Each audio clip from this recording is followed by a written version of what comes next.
Live, local, 1 hour earlier. Fox 29 10 o'clock news starts now.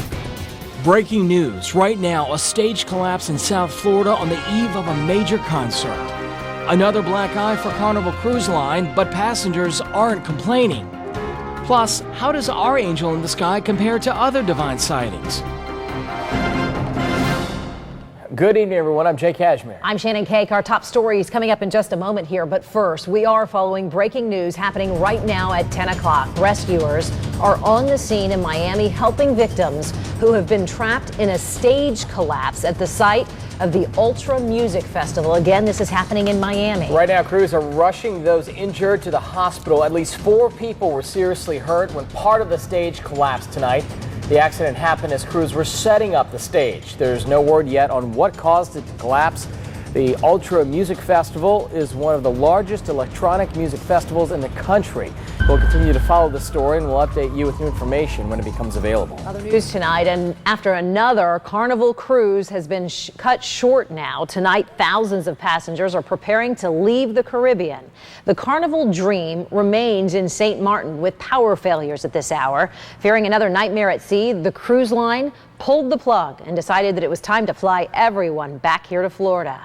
Dan Corcoran tonight with more on this story that could not come, frankly, at a worse time for the cruise line. This cruise ship right now is docked at port in St. Martin. But is the Carnival Dream another travel nightmare? Say all the bad things you've heard, we have not encountered that. On the phone, Joanne White, an Okeechobee resident on board the Dream with her husband, Bobby. The Whites and other passengers say the drama on the high seas we've recently seen unfold, the Costa Concordia, the Carnival Triumph, those problems were big.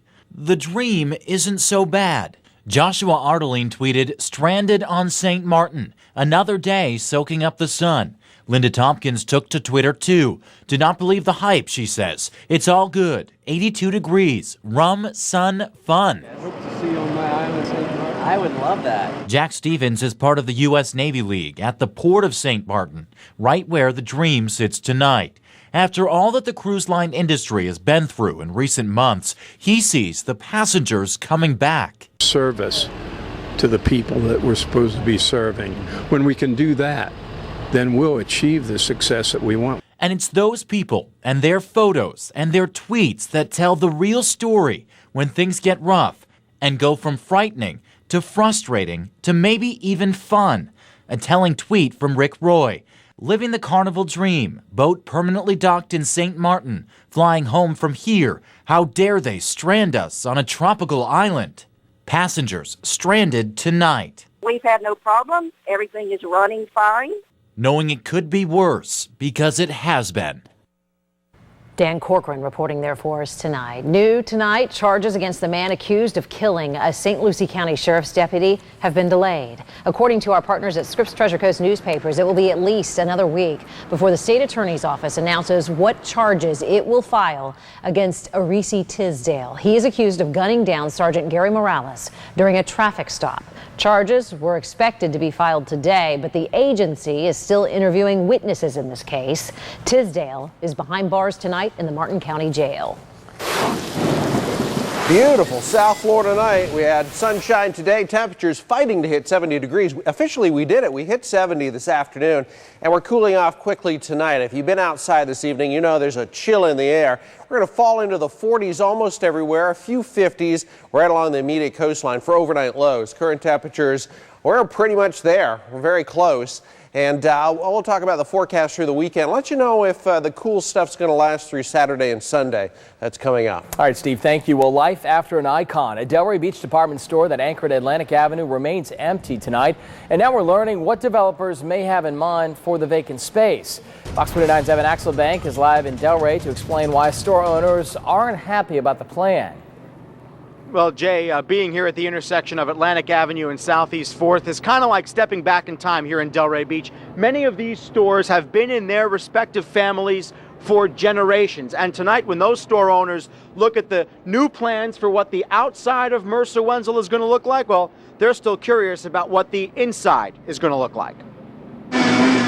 Whether it's health food stationery, or consigned clothes at Atlantic and 4th. Can I ring you out? Store owners say they do more than sell. They say they're the engine for all of this. We're the ones that keep people coming back day after day after day. Mercer Wenzel did that for more than 50 years. The iconic family-owned department store hung him up in December, leaving behind boards and questions. Hands has been on Atlantic's north sidewalk for 8 decades. We definitely wouldn't want any more restaurants right in there. And I've never been a fan of big chains. Delray's just hasn't fit that mold. Negotiations are still very early, but the developer tells us that chains have been targeted because of their access to credit. But she also says that locals and mom and pops are very much in the mix and that 3 stores can fit on the first floor. Offices will go on the second. Jennifer Davis owns second time around and is glad that the developer says great care will be taken in selecting tenants. This is a local kind of feel. This is downtown Delray. Who has this? This is the all-American city. The 40-year owner of Nutrition Cottage Health Foods, the oldest store of its kind in South Florida, says that chains and a different energy and a new glass facade can all be good things. That is, as long as the stores that fill Mercer Wenzel's shoes, or at least try to, fit into what's already here. Whether it's a larger store or whether it's a smaller store is what drives this variety that makes Atlantic Avenue. The developer has been in talks with a jewelry store, a ladies' clothing store, as well as other different types of retail spaces. Of course, nothing set in stone yet, but the developer's hope is to have the store in the new tenant's hands by summer. We're live in Delray Beach tonight. Evan Axelbank, Fox 29 News. New information tonight on the scandal rocking the governor's office. Governor Rick Scott today announced that he's going to wait until after the legislative session to choose a new lieutenant governor. Meanwhile, a judge has ruled that former Lieutenant Governor Jennifer Carroll, who resigned amid a gambling charity controversy, is subject to deposition.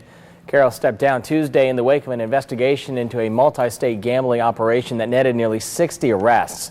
She provided public relations services to the company before being elected. A big honor for a South Florida choir. An all-girls choir will be singing their tunes in Vatican City and in front of the new Pope.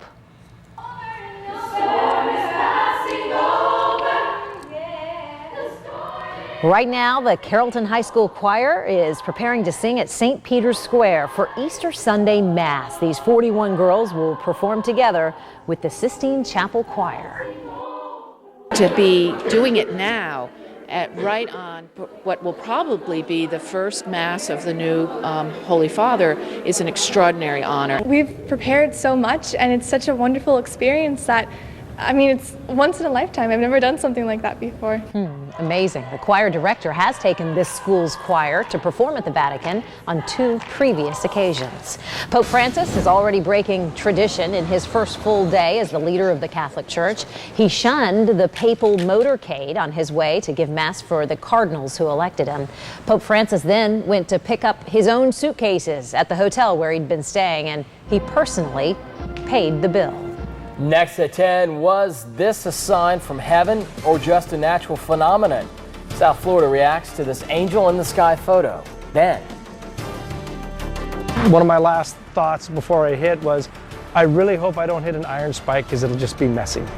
Free fall. A skydiver's parachute fails to open midair tonight. He tells us what he did in those final seconds to stay alive. And they're supposed to keep you safe, but these crash tests prove just how useful those big rig safety bars really are.